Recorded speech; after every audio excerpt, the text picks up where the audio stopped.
Coach Russell, and this video here is about Inkblots. This is actually my second video that I've put up regarding Inkblots. The first video was entitled Working with Inkblots number 1, and in that video I showed you a little bit about the history of Inkblots in psychology. I also showed you how that I make Inkblots, and then I showed you some of my favorite Inkblots. In this video here, I'm going to delve into my favorite topic with working with Inkblots, and that is looking at the Inkblots.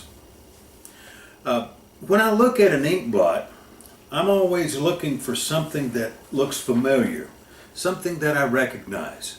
These figures are somewhat ambiguous, and they can be very ambiguous, and I'm looking for something that kind of stands out, something that looks familiar to me. Now, when I see a perception, when I get a perception from looking at an Inkblot, I might set it down for a week, couple of weeks, maybe even a month, and then come back to it again to see if I see the same thing. What I'm looking for there is reliability. Is my perception reliable? And if it is, then I will go ahead and put that one in the books and say, that is a reliable perception that I had on that Inkblot. Now, another variable, a psychological variable that does have an effect on your perceptions here are your biases. If you come into the viewing situation with a biased perspective, your biases do affect what you see. For example, if I was starting to look at the Inkblots and I was coming into it from a perspective of wanting to see animals, well, guess what? I'm going to be more likely to see animals in my perceptions. Our perception is affected by our biases.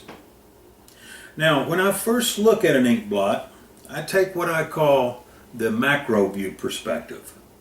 Here, in the analogy of the forest versus the trees, I'm looking at the forest. I'll show you here a few of these perceptions, Inkblot perceptions from taking the macro view. All right, this one, I call this one heads with big eyes. You see the two heads kind of looking at each other with the big eyes. This one here, I call it rabbits.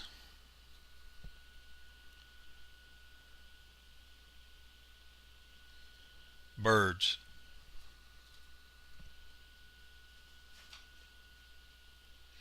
The creature.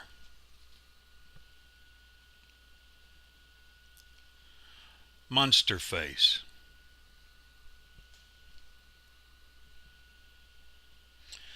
This one made me blush a little bit when I first saw it. I call this one triple X rated.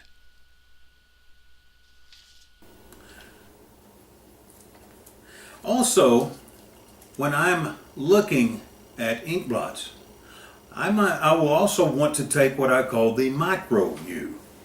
Here, in the analogy of the forest versus the trees, I'm looking at an individual tree.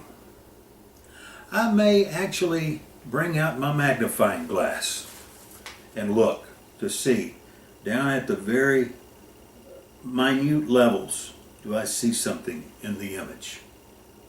Let's take a look here, and I'll show you what I'm talking about with the micro view. Okay, on this one here, I'm going to drill down right there. You see it? I call this one the masked man.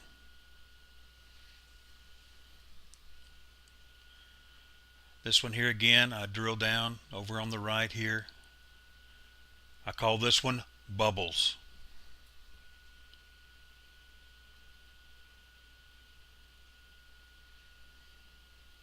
Here's a micro view. I'll call this one brain transplant.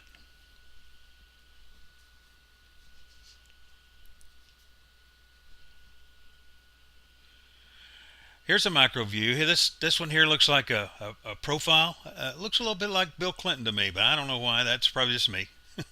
Here's another one. Looks like a face, side of a face.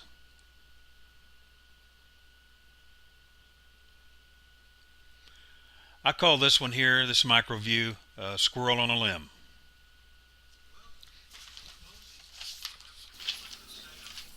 Well, in closing, I'd just like to say I hope you enjoyed the video and I hope you enjoyed looking at some of the ink blots. Check back if video number 3 is not up. Check back in a couple of weeks because I am working on video number 3. It's in development. Until then, bye-bye.